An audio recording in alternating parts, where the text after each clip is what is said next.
Welcome back to the channel. Just got back from California. So I spent pretty much all last week in California, and the reason I was there was because it was the 4th of July, and usually me and my grandma go to this place called the Atoll, which is really nice. So I went up there, I camped, they have a cabin, her friends have a cabin, and she stayed in the cabin, I stayed in a tent.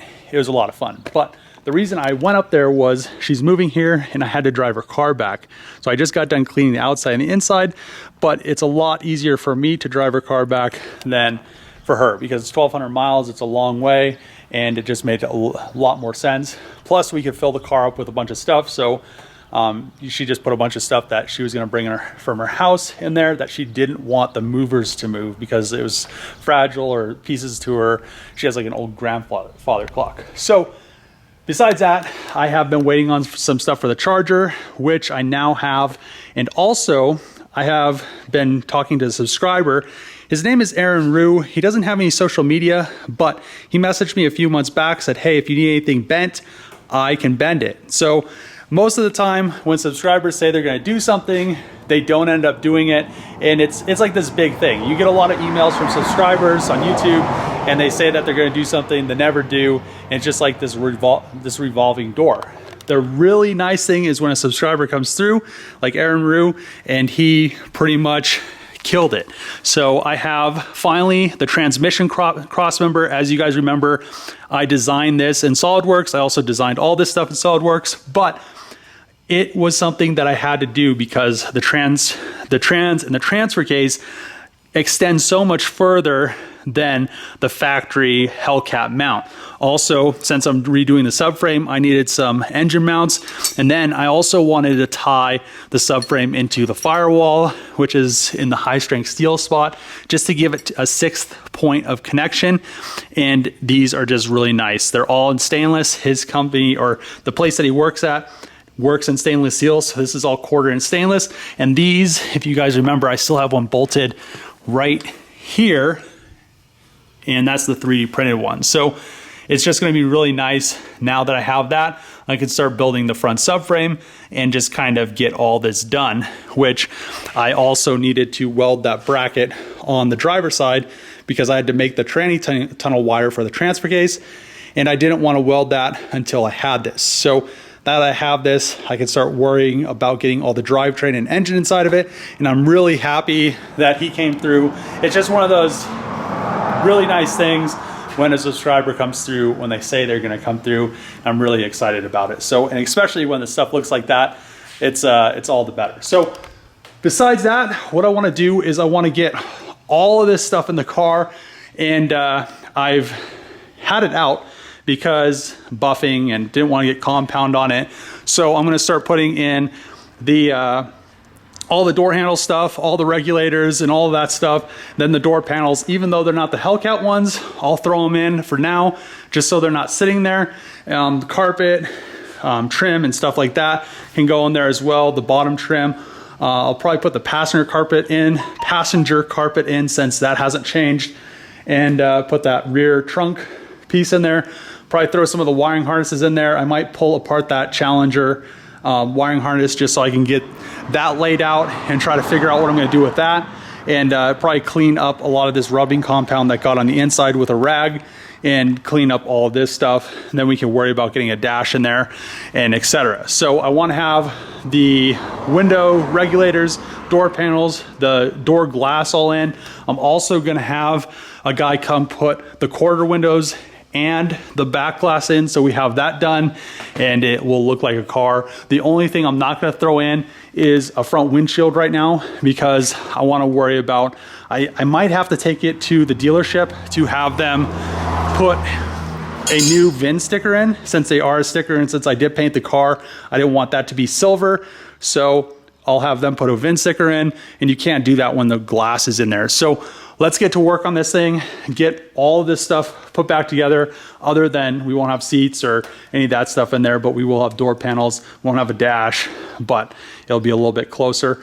Also, I need to pull the bumper off one more time. There's a piece there's like a duct that goes back here, and I also need to put an oil cooler in this side and the duct, and then I could put the headlights in. Then we can finally put the bumper permanently on there.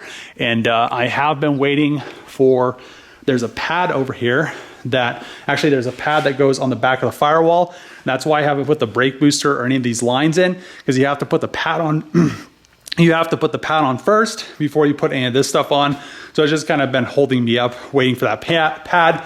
And I talked to the Mopar dealer in New York. They said the parts are there. They should be shipped out Monday, which not all the parts are there, but the parts to get all this stuff done are there. And also my wheel or my fender liners are in for the front, and a bunch of other stuff, the lower splash shield, a bunch of random stuff like that. So we'll get all that stuff in once it comes. It should be here probably Friday, I'm guessing. And then I could just kind of get all this ready. Then I can start fabbing up the front subframe. So let's get to work, get all these glasses in, get it all cleaned up, and get it so it kind of looks like a car other than a front windshield. And then we can start worrying about lowering it and putting really nice wheels on it. And I need to actually also modify these Hellcat struts to work with the Trackhawk lower control arms, which I'm probably just gonna knock this bracket right here off and then put a Trackhawk bracket on the bottom so it fits in that fork. And then same thing on this, I'll probably end up cutting these off and then put something like this on the back of it, because, or I might just actually end up using the Trackhawk ones because I have them and I'm pretty sure they're the same bolt. We'll see about that. But yeah, let's get to work getting the regulators and door panels and the glass and all that cool stuff in.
So now I'm at a pretty good stopping point on the Charger. So there are a few things that I'm very, very excited about. I have all the door glasses in. On the back, I had, well, what I had to do, I just broke out the, so this seal is from a 15 up 300, but the quarter window doesn't work, or the quarter glass right here doesn't work. And it's very, very hard to not bend this up to get that quarter glass out because it's glued in. So there is still glass in there. I just need a heat gun it and pretty much just pry it out. They use some pretty intense glue, but I still need to figure out what I'm gonna do with this glass, or if I'm just gonna end up, I had the idea that I was just gonna make this piece out of carbon fiber, but I also have to make this seal part, which is gonna be a little difficult. So I'm probably gonna wait to do that and come back to it later on, because I wanna get this thing ready for roadkill nights in Detroit. And pretty much I have both the mirrors on. So what I'm gonna do is so I ordered this one off of eBay.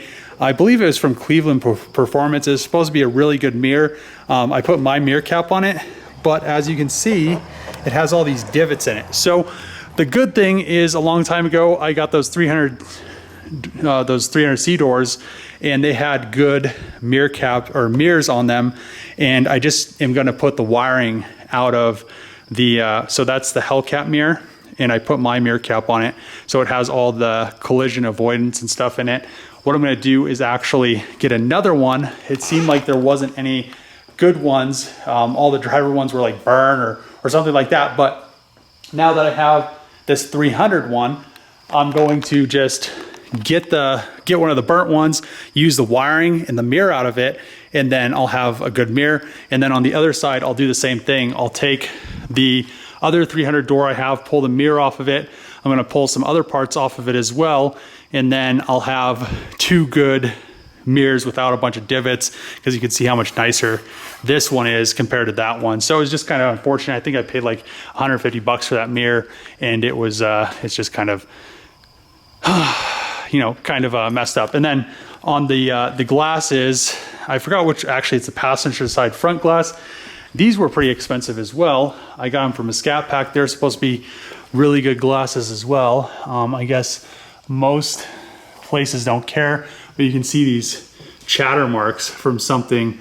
They probably set something on it or something like that. It wasn't in shipping because they were very well bubble wrapped. But yeah, so the glasses are in, the mirrors are in. I've been working on the subframes. Let's go to the dash. So another thing, I finally had the door panels, the Charger door panels in, and this is the Challenger dash.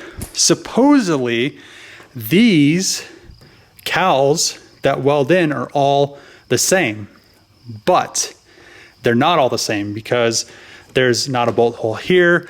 The one right here doesn't really line up very well. And then over here, the dash and the door panel don't line up very well. I really want to make the Challenger dash work in here, since I have two dashes with popped airbags. I have a Charger popped one and a Challenger popped one. I could mold them together and make this part right here, pull all this, I think this is maybe fake leather or leather, whatever it is, pull all this off of it, and then just go and pretty much just graft in two dashes together. So I have this and all of these features, but it fits in the Charger, because I really don't like the Charger dashes. The Challenger dashes are just more driver oriented, I think, because the Charger ones are just flat, and the Challenger ones have this like nice pop out, which I like. And I also wanted to use a center console, but we'll see what happens. If it works, it works. If it doesn't, I'll just put a Charger dash and center console in it and just call it a day. But other than that, she's really coming out well. I need to finish the subframes. I actually got pretty worried because the rear subframe, so the front, I made the subframe and everything was fine. I put the wheels on it and they're kind of in. The rear is another situation. So I started measuring stuff, and it almost, when I was at the junkyard, I was kind of worried because I don't have this car over the junkyard, it's at home. And the Trackhawk width is I think 77 inches. Well, luckily this is a wide body charger. If it wasn't a wide body charger, it wouldn't work because the wide body chargers are 79 inches. So I'll have like it'll be pretty much like factory, almost factory, you know, actually this one, yeah, you can see it's like sunk in a little bit. It'll be just like factory. It's kind of had me worried, but I had the front on already. I never had the rear, and good thing it's a wide body or we'd be having bigger issues. So I'm pretty excited that I'm trying to make roadkill nights in Detroit with this car. I want to take this car, I probably will trailer it, and then I guess there's drag racing and stuff like that. So hopefully I could get this done, get it there, and you know, stuff like that. So I'm gonna end the video here. If you like these videos, make sure to click the subscribe button, throw a thumbs up, throw a comment below. As always, see you guys next time.